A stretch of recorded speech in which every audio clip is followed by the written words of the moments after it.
अस्सलाम वालेकुम, good morning Pakistan, good morning Kohinoor में आप सब लोगों को एक मरतबा फिर खुशामदीद। और मैं हूं आपका होस्ट मोहम्मद रहमान। और आज फिर हमेशा की तरह हम बातें करेंगे आप लोगों से, आप लोगों को डिफरेंट किस्म की इंफॉर्मेशन से रिलेटेड भी आगाह करेंगे, चाहे वो ब्यूटी के मुतालिक हों, चाहे स्पोर्ट्स के मुतालिक हों, चाहे वो राइटिंग के मुतालिक हों। आज मेरे पास इन्हीं से रिलेटेड जो है मेहमान ग्रामी मौजूद हैं। और आपको पता है कि जैसे दिसंबर का महीना है और बहुत सारे लोग बर्फ़बारी के लिए इंजॉय करने के लिए हमारे नॉर्दर्न एरियाज़ में जाने के लिए तैयारियां कर रहे होंगे, वेकेशंस भी आने वाली हैं। और इसके साथ साथ ही आपको जैसे कि मालूम है कि साल का जो आगाज़ है वो भी सर्द सर्द मौसम से होगा। इसीलिए हमें अपने अंदर भी थोड़ी सी सर्द मोहरी का मुजाहरा करना चाहिए, अपने लहजों में नरमी रखनी चाहिए, गुफ्तगू में नरमी रखनी चाहिए, ताकि हम ज़्यादा से ज़्यादा इस लाइफ में सर्वाइव कर सकें। हमें मज़ीद दुश्मन नहीं बनाने चाहिए, लोगों में मोहब्बतें बांटनी चाहिए। और ज़्यादा से ज़्यादा इसी जो हमें पैगाम दे रहा है साल का इख्तिताम और साल की जो इब्तिदा है, जो दोनों माह हैं, हमें इसी चीज़ का पैगाम दे रहे हैं। मेहमानों से तारुफ करवाता चलूँ, आज मेरे साथ स्पोर्ट्स से रिलेटेड पाकिस्तान का एक बहुत बड़ा इनाम जिनको प्रेसिडेंशियल अवार्ड भी मिल चुका है, ग्रैंड मास्टर वसीम ताई मेरे साथ मौजूद हैं। Welcome sir in our show. बहुत शुक्रिया आपके कीमती वक्त के लिए और स्पेशली हमारी जनरेशन के लिए जो आज आपको सुनेंगे भी और मज़ीद सुनना भी चाहते हैं। और उन्हीं के साथ मौजूद हैं फीमेल्स के लिए स्पेशली जो है ब्यूटी की बहुत ज़्यादा प्रॉब्लम्स रहती हैं, दिन ब दिन उनको जितना मर्जी अपडेट रहें लेकिन फिर भी कुछ ना कुछ सीखना जरूर चाहती हैं। हिना मेरे साथ मौजूद हैं जो सिंगर भी हैं, अपनी सुरीली आवाज़ से आप लोगों को महसूस भी करेंगी और इसके साथ साथ आपको ब्यूटी टिप्स भी देंगी। खुशामदीद हिना, हमारे शो में बहुत शुक्रिया। और आज उम्मीद करते हैं कि आप अपनी आवाज़ के साथ साथ जो है अपनी जो ये लोगों को ब्यूटी के टिप्स उनसे भी जो है मुस्तफ़ीद करेंगी। और इसके साथ साथ हमारे साथ पाकिस्तान का एक बहुत बड़ा नाम सोबिया खान नियाजी, जो कि शायरा भी हैं, कॉलमिस्ट भी हैं। और आज उनसे पूछेंगे कि एक राइटर के लिए कौन कौन सी चीज़ें ज़रूरी होती हैं और एक शायरा बनने के लिए या शायर बनने के लिए कौन कौन सी चीज़ें रिक्वायर होती हैं, जो है गैबी नज़ूल है इसमें या कुछ स्टडी भी करनी पड़ती है। खुशामदीद सोबिया खान नियाजी आपको हमारे प्रोग्राम में। मैं सबसे पहले ग्रैंड मास्टर की तरफ रुख करूँगा और उनसे पूछूंगा सबसे पहले, एक स्पोर्ट्स पर्सन कोई भी, चाहे वो ख़वातीन में हो, चाहे वो मर्दों में हो, लड़कों में हो, लड़कियों में हो, किस तरीके से जो है वो अपना ओवरऑल अपनी रूटीन जो है सेट करते हैं। और उनसे भी पूछेंगे कि वो किस तरीके से अपनी, अभी साल का भी इख्तिताम हो रहा है, किस तरीके से क्या क्या प्लानिंग उन्हें की है। सबसे पहले सर मैं आपसे पूछना चाहूँगा कि स्पोर्ट्स पर्सन जो कि खाता भी है, एक्सरसाइज भी करता है, काफ़ी अपने आप के साथ भी स्ट्रगल करता है और फिर ही जाकर वो रिंग में उतर कर या किसी भी जगह पर उस चीज़ को डिलीवर करता है, आप किस तरीके से अपनी हेल्दी लाइफ को किस तरीके से लेकर चलते हैं? अभी आपने बताया सारा स्पोर्ट्स का, और आपने कहा कि सर्दी का मौसम है और आपको एकदम अपने आप को थोड़ा ठंडा रखना है ऐसा। तो स्पोर्ट्स एक्चुअली ये है कि वो इंसान का माइंड जो है सबसे पहले तो वो पॉजिटिव बनाता है, जो एक स्पोर्ट्स मैन होता है। फिर उसमें दूसरी सबसे बड़ी ये खूबी होती है कि वो कभी भी अपनी जो एक स्ट्रगल है उसको वो जारी रखता है, ऐसा किसी भी हालत में, चाहे उसको कुछ प्रॉब्लम भी है बॉडी के अंदर या नहीं है या जैसा भी उसका है, वो कभी भी किसी चीज़ के जो है ना वो जो भी उसका गोल होता है या जो उसका टारगेट होता है उससे पीछे नहीं हटता।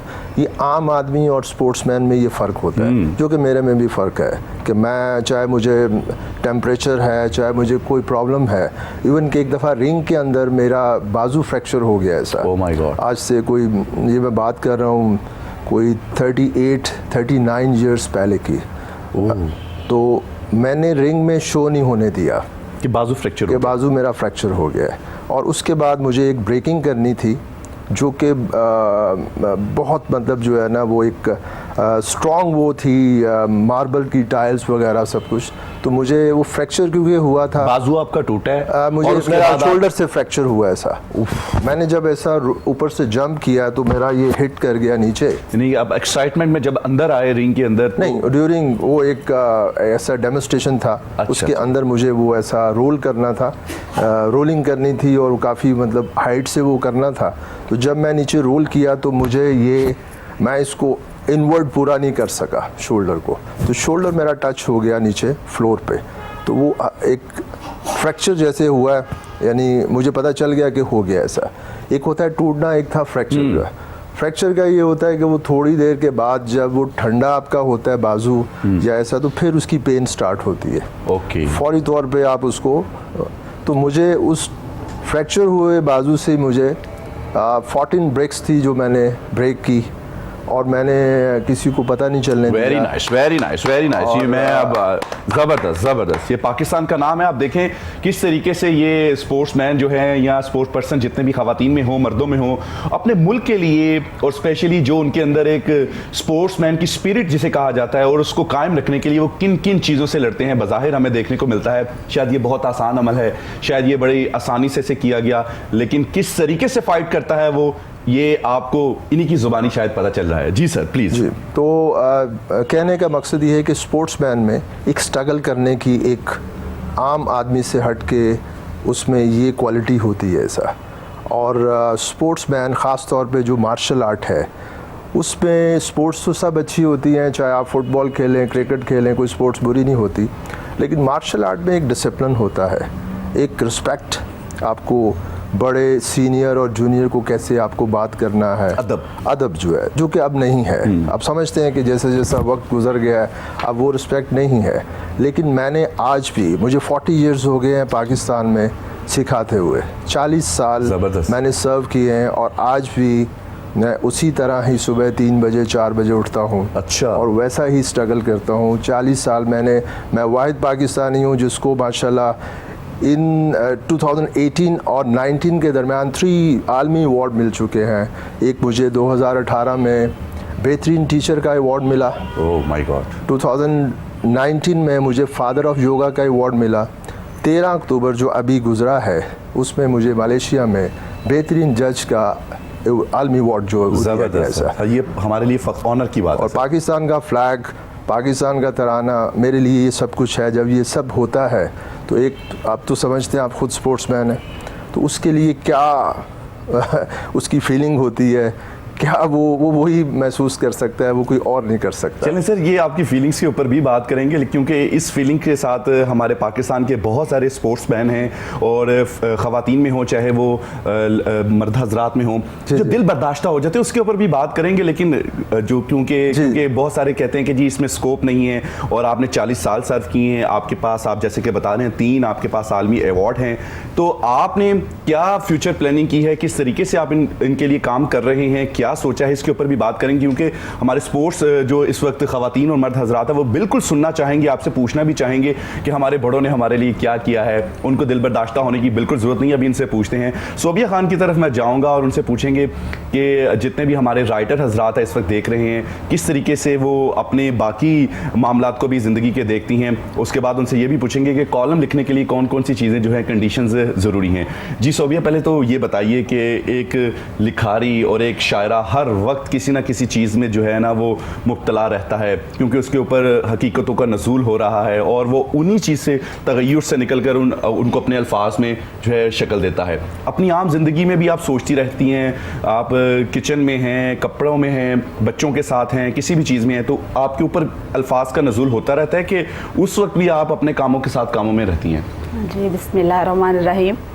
सबसे पहले तो कोहिनूर न्यूज़ वालों का बहुत शुक्रिया, आपने यहाँ बुलाया, हौसला अफजाई की। तो जहाँ तक कालम निगारी का ताल्लुक़ है, शायरी का ताल्लुक़ है, तो ये सब चीज़ें जो है एक्चुअली तो ये गॉड गिफ्टेड हैं। मतलब जो राइटर है वो ख़ुद से नहीं बन सकता, शायर ख़ुद से नहीं बन सकता। ये सारी चीज़ें जो हैं ये अल्लाह की तरफ से इंसान को मतलब एक नेमत के तौर पे मिलती हैं।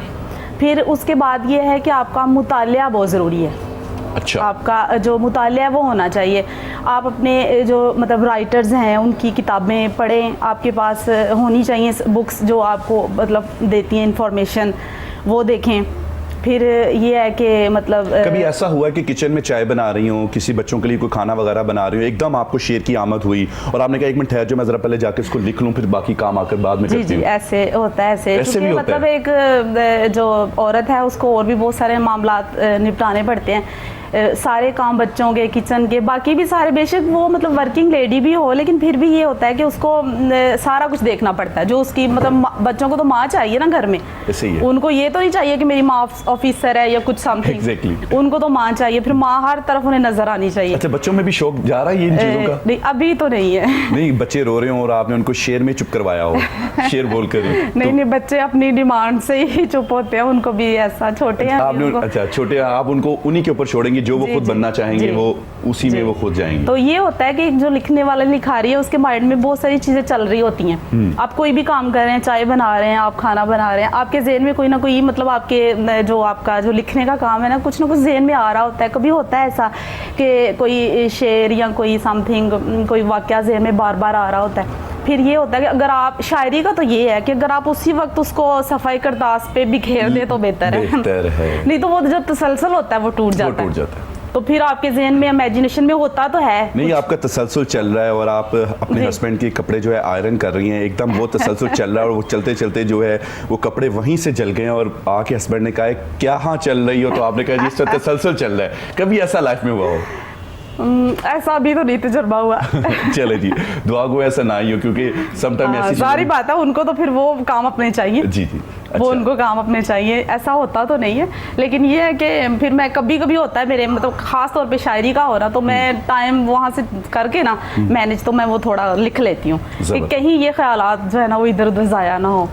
तो बाकी जो नसर है, कालम निगारी है, उसका तो मतलब आपके नॉलेज से ताल्लुक है, आपके इर्द गिर्द माशरे में जो कुछ हो रहा होता है। करंट अफेयर्स हो गई, आपकी हिस्ट्री हो गई, हिस्ट्री को करंट अफेयर्स के साथ किस तरीके से अटैच करना है और फिर उसको मौजूदा हालात के ऊपर जो है ढालना है, वो सारी चीज़ उसमें आती है। इसके ऊपर भी बात करते हैं। हिना भी हमारे साथ मौजूद हैं और उनसे भी पूछते हैं कि जो ब्यूटिशियंस हैं वो अपनी घरेलू लाइफ को किस तरीके से एंजॉय करती हैं। जी हिना, बताइए क्या करती हैं? स्टडी कर रही हैं, स्टडी कंप्लीट हो चुकी है, क्या चल रहा है आजकल? प्रोफेशनली आई एम ब्यूटिशियन, मतलब मुझे इसमें काफ़ी टाइम हो गया है, तकरीबन 8 इयर्स। 8 इयर्स, हाँ जी। अभी सिंगिंग मैंने रिसेंटली स्टार्ट किया है। सिंगिंग में मैं मतलब मुझे तकरीबन 2 साल हो गए हैं। ठीक है, ठीक है। घर में वही जैसे इन्होंने बताया कि आपका प्रोफेशनल जो भी है, लेकिन घर में घरेलू मतलब एक हाउसवाइफ के लिए जो रूटीन होती है, जिस तरह उसने चलना है वो उसी तरह ही है। मतलब उसमें वो सारा कंप्रोमाइज़ करना पड़ता है हमें अपने काम के साथ भी। तो ब्यूटिशियन के हवाले से मेरा अपना सैलून है और मुझे तकरीबन 8 इयर्स में आपको जैसे बताया है, काफ़ी स्टाफ है माशाल्लाह, और साथ अब सिंगिंग में आ गई हूँ, तो मतलब अच्छा है। अच्छा, वैसे हिना खान, मैं इस बात से तो जितने भी ब्यूटिशियंस हैं उनके लिए ये बड़ा कंफर्टेबल है, वो कहीं भी हों उनको हर वक्त अपने आप को बड़ा मेंटेन रखना पड़ता है, अपने बालों को, अपने फेस को, अपनी सारी चीज़ों को बड़ा मेंटेन, क्योंकि जैसे वो खुद अपने आप को शो करती हैं तो फिर लोगों का भी दिल करता है कि वो वैसे ही करता है और रखना भी चाहिए। फिर जब आपका प्रोफेशनल है तो आप लोगों को किस तरह मतलब गाइड करेंगे कि आप उसमें ऐसे। लड़कियां तो वैसे भी अपने आप को बड़ा इस मामले में कॉन्शियस होती हैं और आपने तो उसको अपना प्रोफेशन ही अडॉप्ट कर लिया। जी, ऐसे ही है। अच्छा, वसीम भी हमारे साथ मौजूद हैं, वसीम ताई, और ग्रैंड मास्टर भी हैं। मैं सबसे पहले तो क्योंकि सुबह का वक्त है और मैं उनसे चाहूँगा कि वो कुछ योगा के बारे में बताएं, स्पेशली ख़वातीन से रिलेटेड। आजकल सर्दियों का मौसम है और आपको पता है कि पानी की कमी की वजह से मोस्टली जो है क्रैम्प्स पड़ जाते हैं बॉडी में। जी जी। तो योगा से इन चीज़ों का कोई सोल्यूशन है? जी, उसमें क्योंकि स्ट्रेचिंग वगैरह होती है। ठीक है। तो आप ये कि सुबह उठ के आप एक ब्रीदिंग एक्सरसाइज होती है, जैसे कि आप भी सांस लेते हैं ऐसा, और जैसे हम लोग सब हैं, लेकिन उसको प्रॉपर हम तरीके से सांस लेते नहीं हैं। हम बैठे हुए एक बहुत छोटा सा सांस लेते हैं, जो कि आपके लंग्स जो हैं वो पूरी तरह स्पैंड और श्लिंग नहीं होते, और उसका जो ऊपर का हिस्सा है वहाँ तक आप ऑक्सीजन पहुँचती है, उसको पूरा नहीं वो फिल करती। राइट। तो ऑक्सीजन अल्लाह ताला ने हर जगह आपको फ्री है, उसके लिए कोई ऐसा कहीं जाने की भी ज़रूरत नहीं है। अगर आप चले जाएं कोई खुली फ़ज़ा में तो बहुत अच्छा है, नहीं जा सकते तो आप घर के अंदर ही आप उसको इनहेल आप कर सकते हैं। थ्रू नोज़ आपको इनहेल करना है और थ्रू माउथ आपको एक्सहेल करना है ऐसा। तो 5 to 10 टाइम्स आप इसको लाजमी करें ऐसा, और ये आसान है, आपको बहुत सा फ़ायदा देगी कि आपको सिर्फ़ कहीं भी अगर अच्छी फ़ज़ा है तो उसमें आप थ्रू नोज़ आपने सांस लेना है और थ्रू माउथ आपको सांस छोड़ना है। ये एक ऐसा प्रोग्राम है जो आजकल मतलब ये है कि मैं काफ़ी बता भी रहा हूँ लोगों को कि क्योंकि हमारी डाइट अच्छी नहीं है, हमारा लाइफस्टाइल अच्छा नहीं है, कोई चीज़ भी अच्छी नहीं है अगर आप देखें तो उसमें कुछ चीज़ें ऐसी हैं जो नेचुरल फॉर्म में है। योगा एक्चुअली एक पूरी साइंस है जी। योगा एक ऐसा आर्ट है जिसमें through yoga exercise, through yoga therapy मैं वो डिज़ीज़ क्योर करता हूँ जो डॉक्टर्स कहते हैं कि ये नहीं ठीक हो सकती।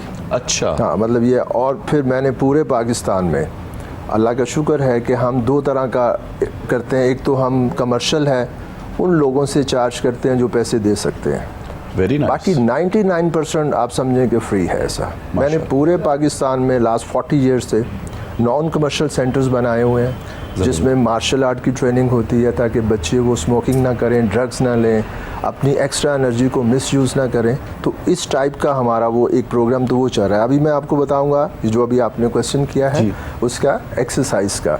तो फर्स्ट जितने भी लोग हैं वो सुबह उठ के तो एक तो सांस का अपना प्रॉपर जो है वो आप एक्सरसाइज करें। और फर्स्ट क्या है कि आपको नाक से सांस लेना है और मुंह से सांस छोड़ना है ऐसा। नंबर 1 ये आपको 5 से 10 दफ़ा आपको करना है। ठीक है। नंबर 2 एक्सरसाइज आपको नाक से सांस को निकालते जाना है और उस टाइम निकालना है जब आप पेट को लिफ्ट करेंगे ऐसा। एक तो स्पेशली आपने सांस लिया और फिर नाक से सांस निकाला, वो नहीं ऐसा। जहाँ आपका सांस है इसमें मुंह को आपने बंद रखना है। प्रैक्टिस के लिए हाथ यहाँ रखें और सिर्फ नाक से इस तरीके से ये आपको 20 टाइम्स जो है। अच्छा, ये इसके बेनिफिट्स क्या होंगे? ये आपका सारा अंदर का जो सिस्टम है, इंटरनल सिस्टम, आपके लंग्स, आपकी किडनीज, आपका हार्ट, इन सारों के लिए ये आपकी ब्लड सर्कुलेशन अच्छी करता है। आपके जितने बॉडी के अंदर ये पार्ट्स हैं ये सबको बेहतर करता है। यानी कि एक तो हम बाहर से एक्सरसाइज कर रहे होते हैं बाजुओं के, लेग्स का, ये आपका इंटरनल जो है जितने हैं उनके लिए बेहतरीन है ऐसा। हमारी बॉडी के अंदर जितनी हमारे ब्लड को ऑक्सीजन चाहिए होती है, इस प्रोसेस से वो सारी ऑक्सीजन मिल सकती है। ऑक्सीजन भी मिलती है। जैसे कि अभी आप जब यूं ऐसा लिफ्ट करते हैं तो आपकी जो पंखरिया जो लबलबा है, जो जिन लोगों को डायबिटीज़ है, तो वो एक्चुअली जब वो मसल्स वीक होते हैं तब आपको शुगर वो होना शुरू हो जाती है। ओके। तो वो इंटरनल मसल्स जब वीक होते हैं तो आपकी उस चीज़ को भी ये हेल्प करता है कि आपकी शुगर जो सी है आपकी, अगर आपका जो लबलबा जिसको बोलते हैं वो अगर उसकी भी एक्सरसाइज होती है तो उसको भी फ़ायदा पहुंच रहा होता है। फिर उसमें जब आप ब्रीदिंग करते हैं तो आपके लंग्स को फ़ायदा पहुंचता है ऐसा। जब आप ऑक्सीजन पूरी लेते हैं तो ब्लड सर्कुलेशन आपकी बड़ी अच्छी होना शुरू हो जाती है, दिल अच्छे तरीके से काम करना शुरू होता है। तो ये सारी जितनी चीज़ें हैं ये आपके अंदर से जितनी भी चीज़ें हैं उनको बेहतर करता है सर। ग्रैंड मास्टर मेरे साथ मौजूद हैं और मेरा दिल कर रहा है मैं उनसे आज बहुत सारी बातें करूं। सर स्पेशली मैं ये भी पूछना चाहूँगा आपसे कि मैं ज़्यादा से ज़्यादा आपसे बात करना इस वजह से चाहूँगा, हमारे बहुत सारे लोग ऐसे हैं पाकिस्तान में, यूथ हो या ख़वातीन हो घरों में काम, वो कहते हैं कि हमें एक्सरसाइज ना करनी पड़े, डाइटिंग ना करनी पड़े। क्या योगा से ऐसा उसका कोई हल है? नहीं, ऐसा नहीं है। अच्छा, देखें, जब तक आपका इनटेक और आपका कैलोरीज जो है वो अगर आप बर्न करते हैं 500 कैलोरीज और इनटेक आपका 5000 है तो वो कैसे बैलेंस होगा? तो आपको एक बैलेंस डाइट लेना है जिससे आपको जब आप अगर आपने वेट कम करना है तो एक बैलेंस डाइट की ज़रूरत है। आपका इनटेक कम होना चाहिए, उसमें आप एक्स्ट्रा चीज़ें मत लें, जो अच्छी चीज़ें हैं वो ही लें और अपना साथ वर्कआउट करें तो वो आपको बैलेंस जब होगा तब आपका वेट कम होना शुरू होगा। अच्छा, मैंने ये भी सर बहुत सारा देखा है कि जो लोग अपना एकदम इनटेक कम कर देते हैं, डाइट वगैरह में कमी कर देते हैं, अगर वो एक टाइम पे 5 बर्गर खा रहे हैं तो वो जब अपने आप को स्मार्ट करने की कोशिश करते हैं और साथ एक्सरसाइज भी करते हैं और वो बर्गर की जो तादाद है या वो ब्रेड्स की जो तादाद है, क्वांटिटी है, वो 2 कर देते हैं। उससे उनके साइड इफ़ेक्ट ये है कि चेहरा जो है वो थोड़ा सा बुढ़ापा लगता है, रिंकल्स पड़ जाती हैं चेहरे के ऊपर। इसका भी कोई सोल्यूशन है? जी, एक तो 5 बर्गर बहुत ज़्यादा है। एक 5 बर्गर हो, 5 प्लेटें हो, 5 रोटियां हो। देखें उसमें ये होता है कि आपको क्वांटिटी कम करना है। मतलब जो है आपको क्वांटिटी जो है, जैसे आपने, क्योंकि ये बहुत ज़्यादा खाना है, ये वैसे ही उस जो भी खा रहा है इतना एक्स्ट्रा खाना उसके लिए, तो जब आप थोड़ा सा कम करेंगे, यानी एकदम से नहीं आप करें, मतलब उसको आप रोज़ या 3 डेज़ के बाद आप थोड़ा सा अपना, अगर आप 3 चपाती खा रहे हैं तो उसको आप 2.5 पे लाएं, 2 पे लाएं। आहिस्ता आहिस्ता आपका जो स्टोमिक है वो श्रिंक होगा, आपको भूख कम लगना शुरू हो जाएगी। साथ आप अपना उसके साथ फ्रूट्स का इस्तेमाल करें अपनी, जो अगर आपको वीकनेस होती है, ये सब कुछ नेचुरल फॉर्म में है। एक होता है कि आप स्पेशल डाइट पे चले जाते हैं, आप कहते हैं जी नहीं मुझे वो फलां की डाइट है, उसने बोला कि सुबह सूप पीना और फिर ये खाना है, उस पर नहीं कभी भी जाए ऐसा। बॉयल एग खाने हैं और ये करना है वो करना है, पूरा प्लान बना दीजिए। उसको हमेशा आप कंटिन्यू नहीं रख सकते, वो आप थोड़े दिनों में आप फेड अप हो जाएंगे, फिर आप कहेंगे छोड़ दें, जो मिलता है खा जाएं ऐसा। आप जो खा रहे हैं उसकी क्वांटिटी को कम करें और साथ अपनी एक्सरसाइज करें। आप देखेंगे कि आपका टेस्ट भी अच्छा रहेगा, आपकी बॉडी भी मतलब अच्छी रहेगी।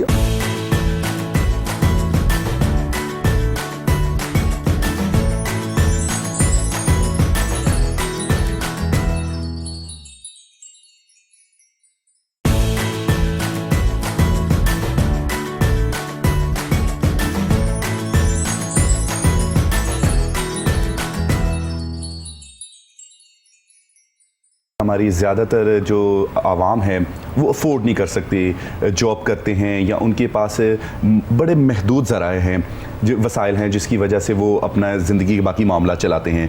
तो आजकल तो आपको पता है जैसे फ्रूट्स और जूसेस एक काफ़ी एक्सपेंसिव प्रोडक्ट है, तो वो किस तरीके से इन सारी चीज़ों को इनका कोई अल्टरनेट हो? जी, इनका अल्टरनेट है, बल्कि मैंने अभी पीछे बहुत से प्रोग्राम्स किए हैं, मतलब वो एक अलग से है क्योंकि है तो लेडीज़ से रिलेटेड है, लेकिन बहुत सारी लेडीज़ ऐसे हैं जो अच्छा फूड, अच्छा मतलब ये है कि उनकी नहीं है खाने का सब जो है, मतलब ये ख़वातीन मोस्टली दूध नहीं पीती और गोश्त नहीं खाती। नहीं, ये मैं उन ख़वातीन की बात कर रहा हूँ जो प्रेगनेंसी में है। अच्छा, वेरी कि हमारे मुल्क में बहुत से लोग हैं, बहुत सी गरीब औरतें हैं, वो एक पूरा चैप्टर है कि अगर माँ अच्छी नहीं है तो बच्चा भी अच्छा नहीं है।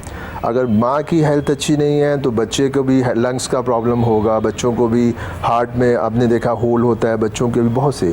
तो वो मैं कई चीज़ें बता चुका हूँ और मैं बार बार इसलिए बताता हूँ कि आजकल चैनल्स इतने हैं कि हर बंदा टीवी नहीं देख रहा होता, कोई कभी कहाँ होता है। तो ये वो चीज़ें हैं जो एक हर इंसान के लिए ज़रूरी है। और मेरा जो मैंने बताया ना कि नॉन कमर्शियल नेटवर्क है, मैं अभी रोड पे भी जाऊंगा तो अगर मुझे कोई मिलेगा तो मैं उसको उसी टाइम बताऊंगा। मैं कभी नहीं उसे कहूँगा कि मेरे पास आप सेंटर है, क्योंकि वो कभी नहीं आएगा। ठीक है, वो कभी नहीं आएगा और मेरा वो रह जाएगा उसको, क्योंकि मैं उससे कुछ लेना नहीं चाहता नहीं, तो मैं उसको उसी टाइम बता दूंगा, सिखा दूंगा उसको।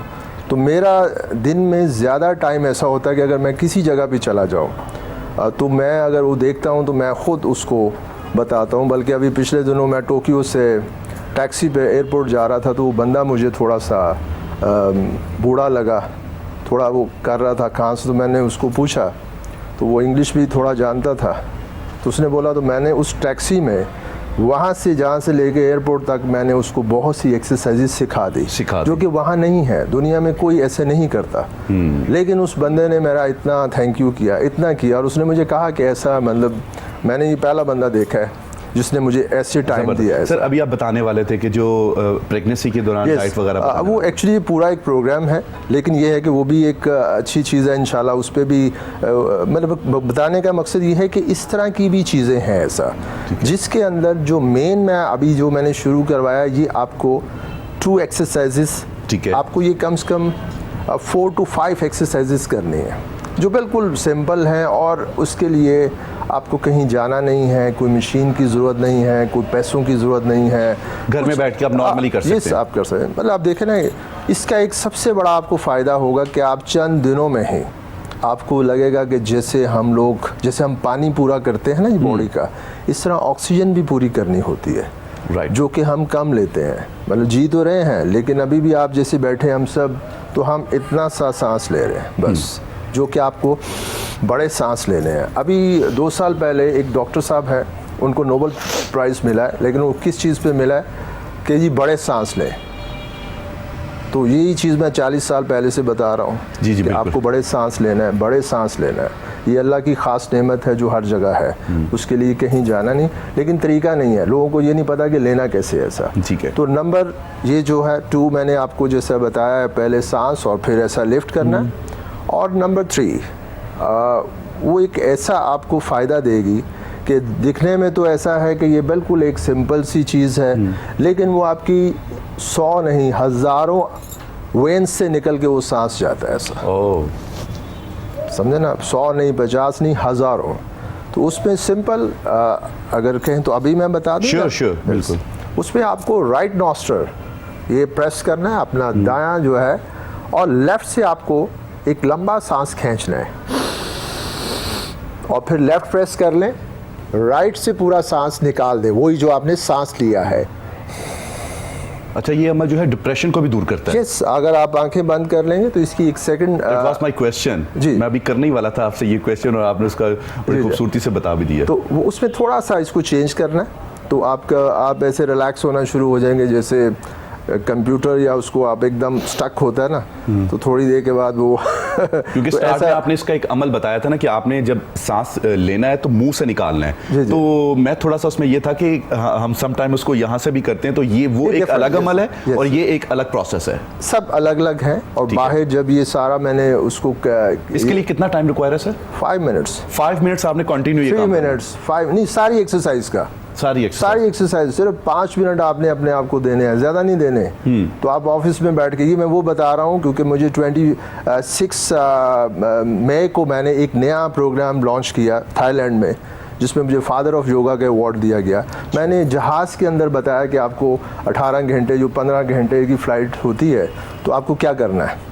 तो वो एक यानी कि आपको हमें अपने प्रोग्राम में बार बार बुलाना, इनवाइट करना पड़ेगा ताकि आप जो फ्लाइट पे जाते हैं उनके लिए भी प्रोसेस बताएं, ट्रेन पे जाने वालों के अलग, जो कार ड्राइव करते हैं कंटिन्यू उनके अलग, और जो इस तरह प्रोग्राम में बैठते हैं और उनके लिए भी बताएं कि वो किस तरीके से कंटिन्यू, अगर रिकॉर्डिंग पे रिकॉर्डिंग और लाइव करना हो तो वो किस तरीके से आप उन लोगों से मिल सकते हैं जिन लोगों को डॉक्टर्स ने कहा कि नहीं आपका स्पाइन ऑपरेट होगा, ये ठीक नहीं होगा, इसको ऑपरेशन ही करना होगा। अभी 5-6 महीने पहले अभी हमारे पास ऐसे लोग हैं जो अल्लाह ताला ने शिफा देनी है, आपने कोशिश करनी। लेकिन सर आपकी जो सिखाने का जो आर्ट का जो तरीका, वो इंतहाई नीयत जो है उसमें ऑनेस्टी बहुत ज़्यादा है, अल्लाह ताला खुद ब खुद उसमें बरकत डाल देता है।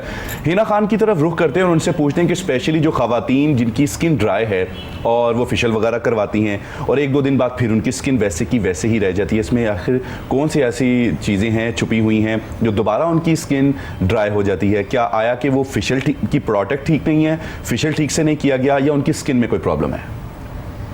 ये है कि हर किसी की अपनी अपनी स्किन होती है, किसी की ड्राई, किसी की नॉर्मल। फेशियल के बाद अगर आपकी स्किन ड्राई हो जाती है आफ्टर 2 डेज़, जिस तरह हम बता रहे हैं, हालांकि जो अच्छा फेशियल है उसको करवाने से आफ्टर 2 डेज़ आपका ज़्यादा अच्छा रिज़ल्ट आता है, स्किन ज़्यादा ग्लोइंग और अच्छी हो जाती है, मॉइस्चराइजिंग होता है ना फेशियल। तो अब आप ये भी डिपेंड करता है कि आपने फेशियल क्या किया, आपकी स्किन पे मेडिकेटेड ज़रूरत थी, वाइटनिंग थी, हर्बल थी, सीज़न के हिसाब से आपने फेशियल किया है, जो चीज़ ज़रूरत है वही किया है, या आपने कुछ और करवा लिया। अब कुछ क्लाइंट्स को नहीं पता होता, मुख्तलिफ पार्लर चली जाती हैं कि जी हमारा आपने क्या करवाना है, वाइटनिंग कर दें, हर्बल कर दें, बट उन्हें नहीं पता कि हमारी छाइयों वाली स्किन है, एक्नी है, वाइटनिंग है, हमें क्या करवाना है। कुछ ब्यूटिशियंस गाइड करती हैं कि आप ये नहीं ये करवाएं, कुछ नहीं भी करती, क्लाइंट्स अपनी मर्ज़ी से जी आप ये कर दें, तो इस वजह से भी होता है कि उनके स्किन पे वो इफेक्ट नहीं आता जो वो चाहती हैं। बाकी इसके लिए मैं गर्ल्स को अभी मतलब जो गर्ल्स नेट पार्लर नहीं जाती, नेट नहीं यूज़ करती, मैं उनके लिए बहुत अच्छी आपको टिप बताती हूँ। जो मतलब टीवी में हमें जितनी भी गर्ल्स देख रही हैं, वो ये है कि आप घर में कैसे फेशियल कर सकती हैं। मैं आपको वो मुख्तसर मतलब घर की चीज़ों से छोटा सा एक बड़ा अच्छा वाइटनिंग इफेक्ट आएगा ग्लोइंग स्किन के लिए, एक टिप बताती हूँ। उसमें ये है कि गर्ल्स को घर में एलोवेरा जेल जी होती है, तकरीबन हर घर में होती है, वो इजीली आप मतलब कर लेते हैं। आपने एलोवेरा जेल लेनी है, उसमें आपने राइस फ्लोर वो मिक्स करके उसका एक पेस्ट बनेगा, स्क्रब, वो आपने स्क्रबिंग करनी है फेस पे। उसकी आप 10 मिनट तकरीबन स्क्रबिंग करें, ठीक है, वो डेड सेल जो है ना आपके रिमूव होते हैं। लेकिन स्क्रबिंग से जो मसाम है, ये ओपन पोर्स जो ओपन हो जाते हैं, इसका भी बड़ा, इसका फिर क्या हल है? स्क्रबिंग करनी है आपने, इसके मैं आपको बताती हूँ ना, सिर्फ आपने स्क्रबिंग नहीं करनी, ठीक है। फिर आफ्टर आपने टोनर यूज़ करना है, टोनर भी आप खुद बनाएंगे। अच्छा। टोनर आपने एलोवेरा जेल और रोज़ वाटर इनको मिक्स करना है, कॉटन के साथ आप फिर अप्लाई करें। अच्छा। फेस पे वो आपका टोनर हो जाएगा, और 5 मिनट के बाद फिर आपको फेस पैक चाहिए, मास्क फेस के लिए, जो आपके पोर्सेस ओपन हो जाते हैं ना, आप मास्क अप्लाई करते हैं। मास्क जो है वो उसके बाद पोर्स के लिए काम करता है। वो काम करता है, वो एक मतलब आपका मिनी फेशियल घर में जैसे मतलब आप कर सकते हैं, तो बड़ा अच्छा इसका इफेक्ट है। मास्क के लिए भी हमें एलोवेरा जेल चाहिए, ठीक है, बेसन चाहिए, और उसमें 1 चुटकी आप हल्दी, टर्मेरिक जो मतलब आप वो ऐड कर। हल्दी की भी 2 किस्में हैं, कौन सी वाली हल्दी उसमें डालें? खाने वाले में डाल, वही डालनी है? जी वही आप खाने में जो डालते हैं वो यूज़ कर लें, उससे वाइटनिंग इफेक्ट आता है। अच्छा जी। एलोवेरा जेल, हल्दी और हाँ जी, और बेसन जैसे 1 चम्मच आपने बेसन का ले लिया और 1 चुटकी आपने हल्दी की डाल दी, और एलोवेरा जेल, उसको आप ब्लेंड कर लें तो वो मास्क फेस पैक बन जाएगा। ठीक है। वो आप फेस पे अप्लाई करें, 15 मिनट के बाद आप उसको रिमूव करें, और आप देखें कि उससे क्या शानदार रिजल्ट आता है। ये तो पूरा फेशियल ही हो, ये पूरा फेशियल मैंने आपको बता दिया है कि ये तकरीबन आप 25 से 30 मिनट में घर बैठे किस तरह कर सकते हैं। अब हिना खान के पास आने की जरूरत नहीं है, अब हर कोई अपने घर में ये सारे काम कर सकता है। आज से सैलून बंद। देखें, ये मैंने हर किसी के पास इतना टाइम नहीं होता कि वो घर में ये करेंगे अमल। मैंने उन लोगों के लिए बताया है जो गर्ल्स मतलब पार्लर नहीं जा सकती, ज्यादा पार्लर नहीं नहीं जाती या नेट पे उनको नहीं पता, हम हर तरह के टोटके भी आप अपने ऊपर अप्लाई नहीं कर सकते और करने भी नहीं चाहिए। मेरे पास ऐसे क्लाइंट्स आते हैं कि जी अपनी स्किन ख़राब करके आ जाते हैं कि अब हम क्या करें जी, क्या किया है, मैं पूछूंगी आपने किया क्या है जी, हमने नेट पे देखा था, उन्होंने कहा पहले ऐसे कर लें फिर ये लगा लें, ये लगा लें, उसके साइड इफ़ेक्ट भी बहुत है। हर चीज़ हर स्किन पे सूट नहीं करती। अच्छा, आपने बार बार एलोवेरा जेल का नाम लिया है, उसके काइंडली थोड़ा सा बताइएगा। जेल एलोवेरा जेल मैंने इसलिए बताया है, एलोवेरा जेल एक तो आपको मिलती है पैकिंग में, ठीक है, एक तो आपने घर में भी आपके पास अवेलेबल होती है जिन लोगों का, लेकिन आप घर वाली यूज़ करें सिंपल, उसको आप निकालें, उसके मतलब उसको निकाल के उसको ब्लेंड कर लें, ठीक है। वो तो एलोवेरा जो काफ़ी अच्छी चीज़ जो आप बार बार उसमें बता रही हैं, हर चीज़ में ऐड कर, मैं वो इसलिए आपको वैसे तो बहुत सारे मतलब मेरे पास इस किस्म की चीज़ें हैं जो मैं बताऊं, लेकिन मैं आपको इसलिए एलोवेरा का ज़्यादा बता रही हूँ कि जो मैंने बताया कि लेडीज़ घर में जो चीज़ें आपके पास अवेलेबल हैं उनके साथ अपनी स्किन को किस तरह ग्लोइंग और वाइटनिंग इफेक्ट दे सकते हैं। ज़बरदस्त। अहीना खान, एक बड़ा इंपॉर्टेंट क्वेश्चन मैं आपकी तरफ छोड़ के जा रहा हूँ। हमारी सोसाइटी में 3 माह का कोर्स करवाया जाता है। एक लड़की है या कोई खातून है, वो घर में बैठे, पेरेंट्स भी कहते हैं कि कुछ कर लो, तो वो इसका कोर्स कर लेती है ब्यूटिशियन का। तो आया कि आपका 10 साल का जो एक्सपीरियंस है वो 3 माह के एक कोर्स के साथ मैच करता है। इसके बारे में आपसे ज़रूर पूछूंगा कि इसकी वजह से क्या हमारे मुआशरे में जो लोग चले जाते हैं ब्यूटिशियन में 3 माह का कोर्स करने के बाद, फिर उनकी स्किन के ऊपर साइड इफेक्ट होते हैं, वो फिर दोबारा सीनियर के पास चले जाते हैं, तो इसके बारे में मैं आपसे ज़रूर पूछूंगा। लेकिन शायर कहता है कि जन्नत की ना करवाए इस ताबीर मदीने से, जन्नत की ना करवाए इस ताबीर मदीने से, जन्नत तो है एक खुद धुंधली सी तस्वीर मदीने की। मेरे साथ शायरा भी मौजूद हैं, कॉलमिस्ट भी मौजूद हैं, नात गो भी हैं और माशाल्लाह से सना खान मुस्तफ़ा भी हैं।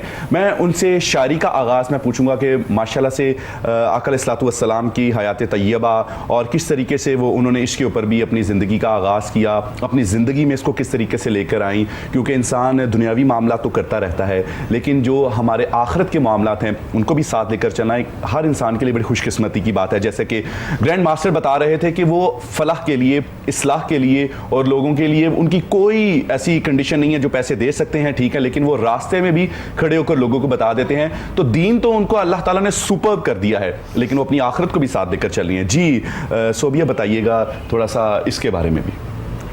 जी, जो इस्लाम है वो मज़हब है एक तरह से खिदमत इंसानियत का। तो जो इंसानियत है उसका दुख, उसकी तकलीफ़, ये सबसे बड़ा मेरा ख्याल है ये सबसे बड़ी इबादत है। आपके इर्द गिर्द अगर कोई लोग परेशान हैं, तकलीफ़ में हैं, अगर आप उनसे नज़रें चुराते हैं और आप बैठ के जाए नमाज पे नफल अदा कर रहे होते हैं, तो वो अल्लाह को ज़्यादा पसंद नहीं है बातें। जो इंसानियत का दुख है वो सबसे बड़ी बात है, उसको महसूस करना, अल्लाह ताला की मखलूक की ज़्यादा खिदमत और दर्द तकलीफ, तो वो मुझे बहुत इंस्पायरिंग लोग लगते हैं जो इस तरह से। आपने नात खानी भी की और करती भी हैं, वो भी आपसे सुनेंगे इंशाल्लाह, लेकिन कुछ नात गोई के बारे में बताया। आप नातें लिखती भी हैं, कोई किस तरीके के कलाम आप लिखती हैं? जी, नात जो है, मेरा मतलब जो ज़हन है वो ज़्यादा तसव्वुफ़ की तरफ है, रूहानियत की तरफ है। तो मैं ये समझती हूँ हर इंसान का जो ताल्लुक़ है अल्लाह की ज़ात के साथ जो है ना, वो एक अज़ली ताल्लुक़ है। जब इंसान इस दुनिया में आता है तो वो यही कहता है कि यानी रूह जो होती है वो बेचैन होती है कि मुझे क्यों भेज दिया यहाँ इस दुनिया में। तो अल्लाह की ज़ात ने ये कहा है कि मैं दोबारा से तुम्हें मतलब अपने पास बुलाऊंगा। अच्छा। तो रूह उस वक्त तक इंतज़ार कर रही होती है कि मैंने दोबारा अल्लाह से मिलना है। तो ये जो सफ़र है ये बस उससे मिलने का सफ़र है। तो उन तक पहुँचाने के लिए नबी पाक सल्लल्लाहु अलैहि वसल्लम की जो ज़ात है वो हमारा वसीला है।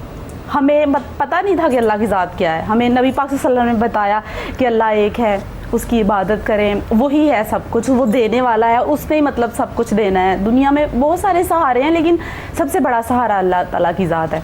आप जितनी भी तरक्की करें लेकिन आपका एक जो ताल्लुक़ है अल्लाह की ज़ात के साथ वो होना चाहिए, मतलब एक स्पेशल किस्म का ताल्लुक़। और हर रोज़ आप बहुत सारे मसाइल होंगे लेकिन आपके मतलब अगर आपका एक हो गई अटैचमेंट अल्लाह की ज़ात के साथ, आप कुछ टाइम निकालते हैं, बैठते हैं, बेशक वो मतलब तन्हाई में बैठें, सबसे ज़रूरी तो तन्हाई है ना। बाबा जी आप ज़्यादा से ज़्यादा सोचें, गौर व फिक्र करें।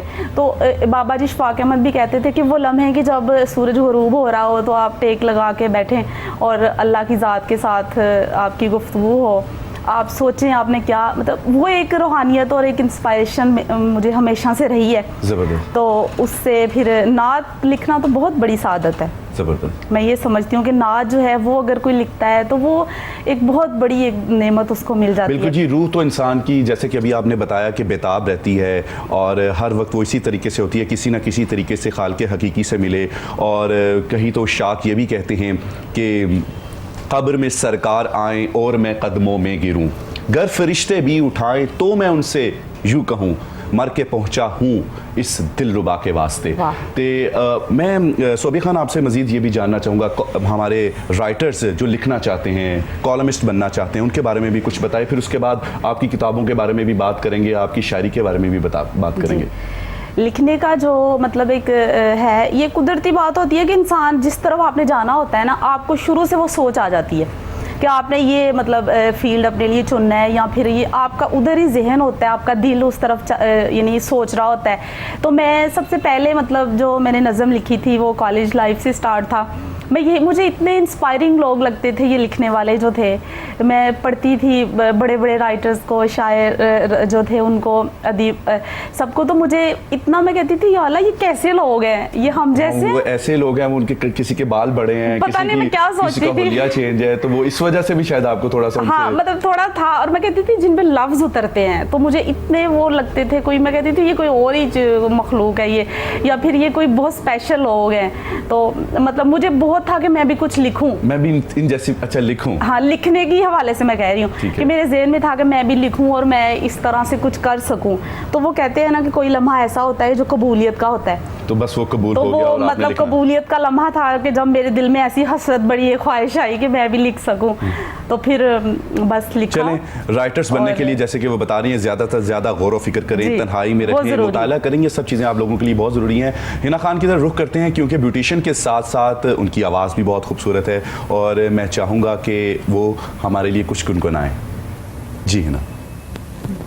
Very nice Hina Khan, super please. Grandmaster Wasim Taibi हमारे साथ मौजूद हैं और मैं चाहूँगा कि जिस तरीके से अभी आप सर बता रहे थे, लबलबा के बारे में बता रहे थे, जी। और कुछ चीज़ें ऐसी हैं कि फॉर एग्जांपल कभी आपके पास कोई ऐसा क्लाइंट आया हो जिसको शुगर भी हो, ब्लड प्रेशर भी हो और उसके साथ साथ डिप्रेशन भी हो और तमाम चीज़ों का एक ही हल चाहता हो, उसके बारे में भी आपसे पूछते हैं। लेकिन प्रोग्राम में वक्त हुआ चाहता है एक ब्रेक का, और ब्रेक के बाद आएंगे तो ये सारी बातें उनके पूछेंगे। कहीं मत जाइएगा, हमारे साथ रहिएगा।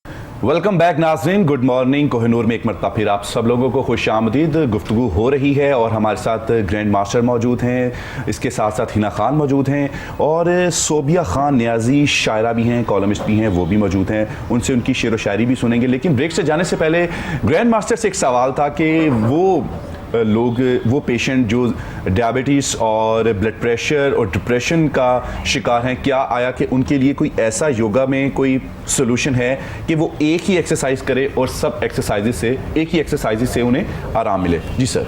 जी, एक तो जितने भी शुगर पेशेंट हैं, आप समझते हैं कि उनके लिए वॉक ज़रूरी होती है कि अगर वो वॉक करें तो उनके लिए बड़ा अच्छा है ऐसा जी। और अगर वो वॉक नहीं कर सकते, मतलब उनका बहुत से लोग हैं, आपको पता है, जो कहते हैं कि भी नहीं उठा नहीं जाता या कुछ ऐसा उनको प्रॉब्लम है, तो उस पे मैंने अभी जैसे आपको बताया था कि ये जो 4-5 एक्सरसाइजेस है, अगर ये वो कर लेते हैं तो इसके अंदर ये उन लोगों के लिए भी बेस्ट है। यस, मैंने बताया ना कि आपके जो अंदर के जितने पार्ट्स हैं, इंटरनल जो है, उसको ये हेल्प करता है। और इसी एक्सरसाइज जो मैं अभी पहले बता रहा था बीच में, कि आपको लेफ्ट साइड से इनहेल करना है, ठीक है, और फिर लेफ्ट प्रेस करके आपको राइट नॉस्ट्रल से एक्सहेल करेंगे आप, और फिर राइट से ही ब्रीद इन करेंगे, ओके, और फिर राइट प्रेस करके लेफ्ट से ब्रीद आउट। तो ये आपका एक सर्कल, जहां से छोड़ना है आपने वहां से ही पकड़ना है। फिर लेकिन ये है कि जब आपने आउट करना है तो वहीं से इन भी करना है। एग्जैक्टली वहीं से आपने पकड़ना है। यस जो है, तो ये 3 टाइम्स जो है, यानी कि ये जाना और आना, ये 1 सर्कल जो है। तो अगर 3 आप ये कर लेते हैं, 5 कर लेते हैं, अगर आप थोड़ा सा रिलैक्स होना चाहते हैं, जैसे आप कहते हैं कि कोई आदमी बड़ा स्ट्रेस में है या उसको ऐसा है, तो वो इसको बिल्कुल विद क्लोज योर आइज़ और इसको आप बड़ा स्मूथली अगर आप करते हैं 5-6 दफ़ा, तो आपको एकदम फील होगा कि मैं रिलैक्स हो गया हूँ। मेरा जो ब्रेन है वो, क्योंकि जब आप इसको परफॉर्म करेंगे तो आपको उसमें इसका ड्यूरेशन 1 रखना शुरू करना है।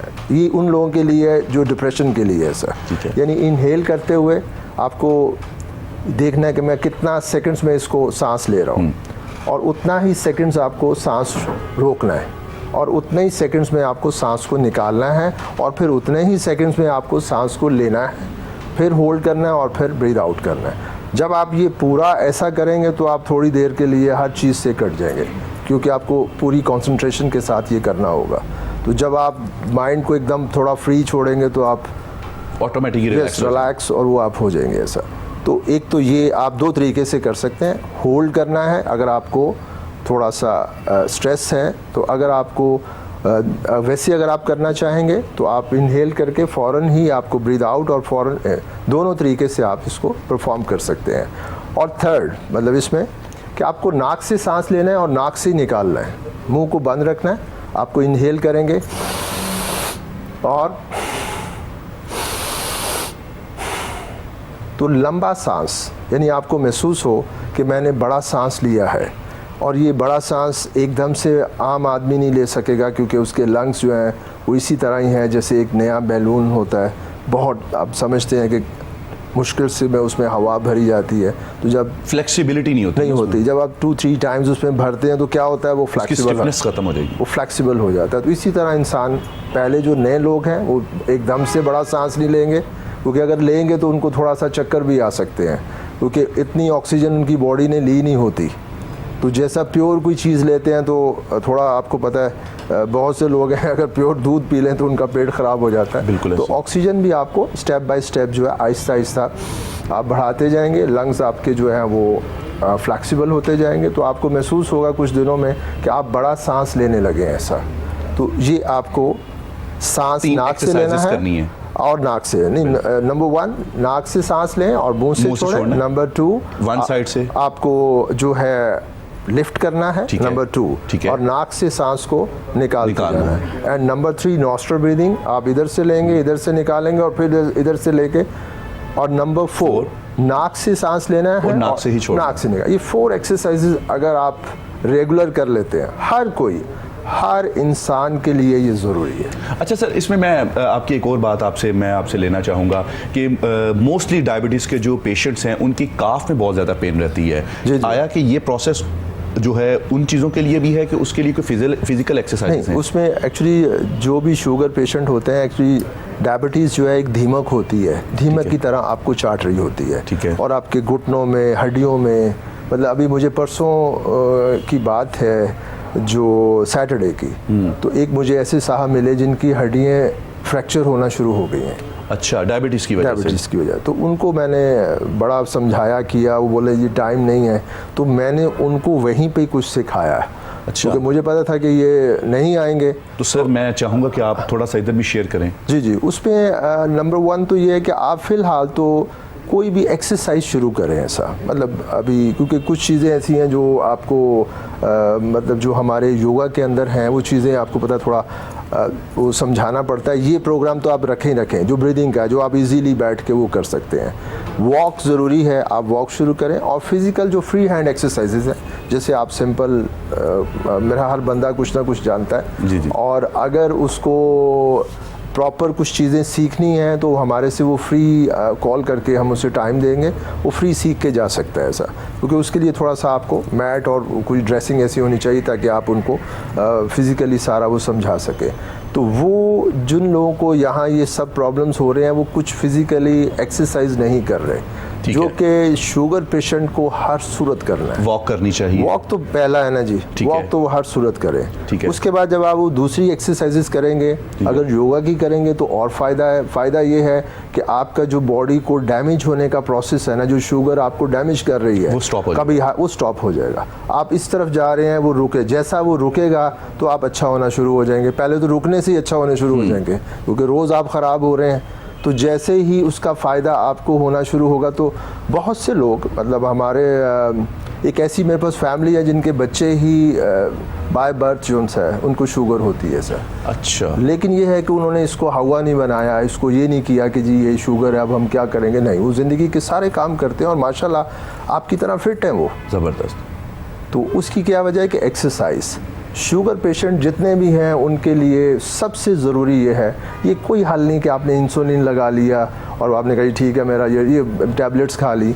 ये एक्चुअली है तो सही, लेकिन ये सारा टेम्परेरी और आपकी जो बॉडी का नुकसान हो रहा है उसको स्टॉप नहीं करेगा। लेकिन सर फिजिकल स्ट्रेंथ के लिए जैसे कि आप बता रहे हैं कि एक्सरसाइज बहुत ज़रूरी है। डेफिनेटली जब हम एक्सरसाइज करेंगे तो डाइट भी लेंगे, जब हम डाइट लेंगे तो हमारी शुगर जो है हाई हो जाएगी, अगर नहीं लेंगे तो लो हो जाएगी। इसको किस तरीके से कंट्रोल करना? देखिए, उसमें जो योगा एक्सरसाइजेज हैं वो बड़ी लाइट सी है, ठीक है, टफ भी है, एडवांस पोजीशंस में भी है। उसमें डाइट का प्रॉब्लम नहीं है। डाइट में आपने नॉर्मल डाइट लेनी है ऐसा, जो खाना खाते हैं, जो आप खाते हैं, कोई एक्स्ट्रा नहीं। एक्स्ट्रा देखें उसके लिए, जैसे आप जिम कर रहे हैं, आपका कोई रनिंग है, आपकी कोई 10 किलोमीटर स्प्रिंट लगा रहे हैं या इस तरह का है, तो उसके लिए, या कार्डियो आप बड़ा ऐसा टफ करते हैं, तो एक सिंपल एक पेशेंट को अपने आप को सही रखने के लिए ज़रूरी नहीं है कि वो, मतलब जो है, अब देखना ये होता है कि आया उसका बॉडी वेट कितना है। कुछ लोग होते हैं जो बहुत ज़्यादा वेट ज़्यादा होता है, उनके लिए थोड़ा डाइट प्लान करना पड़ता है। और शुगर भी है जी, वज़न भी ज़्यादा है। बहुत से लोग हैं जिनका वज़न ज़्यादा नहीं है, लेकिन वो एक अपने आसान से एक प्रोग्राम से अपने आप को हमेशा के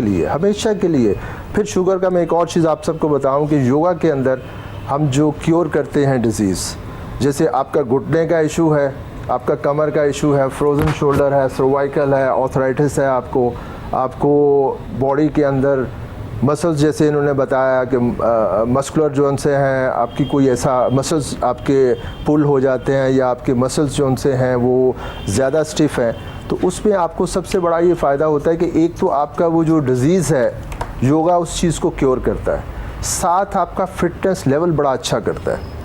एक आदमी जो है जिसकी बॉडी बहुत यानी कि कमज़ोर है और उसको कोई प्रॉब्लम भी हो गया, तो वो बेचारा तो बिल्कुल ही बेड से नहीं उठ सकता। हमारी एक्सरसाइज का ये फ़ायदा है कि आपकी एक तो वो प्रॉब्लम, जैसे कमर का दर्द है आपका, एक तो वो ठीक हो गया, साथ ओवरऑल आपकी पूरी बॉडी भी हमने अच्छी कर दी, क्योंकि योगा के अंदर बालों से लेके पाँव के फिंगर टिप्स तक हर चीज़ की एक्सरसाइज होती है। और जब आप सारी चीज़ों की एक्सरसाइजेस करते हैं तो ऑटोमेटिक सब कुछ हेल्दी रहता है, आप एक्टिव हो जाते हैं, आप फ्रेश हो जाते हैं और स्ट्रांग हो जाते हैं। बिल्कुल सर। मैं सर, अभी आपने एक नाम लिया फ्रोजन शोल्डर का। यस यस सर, ये एक बहुत ज़्यादा प्रॉब्लम है, चाहे वो बॉडी बिल्डर हों, जितने भी बिगनर्स हैं। जी जी। देखा जाए तो ये प्रॉब्लम सबसे पहले इतनी आम नहीं थी, अब बिगनर्स को ये बहुत ज़्यादा इश्यूज़ हैं। इसके बारे में मैं आपसे पूछना चाहूँगा, और इसके साथ साथ एक और क्वेश्चन मेरे पास अभी लाइव बहुत मरतबा आ चुका है कि सारी एक्सरसाइजेज और सारा जो योगा है और जो सारी बातें हैं वो डायबिटीज़ के मरीज़, ब्लड प्रेशर या पेशेंट्स के लिए हैं कि कुछ वॉइस वोकल वालों के लिए भी है। तो योगा की अगर एक्सरसाइज कोई वॉइस वोकल को अच्छा करने के लिए है तो उसके बारे में भी बताइए, लेकिन उससे पहले मैं चाहूँगा कि आप फ्रोज़न शोल्डर के बारे में बताएं कि ये बेसिकली क्यों निकलती है और इसका हल क्या है। जी, उसमें जैसे आप बताया, आजकल हर दूसरे बंदे को फ्रोज़न शोल्डर होता है ऐसा।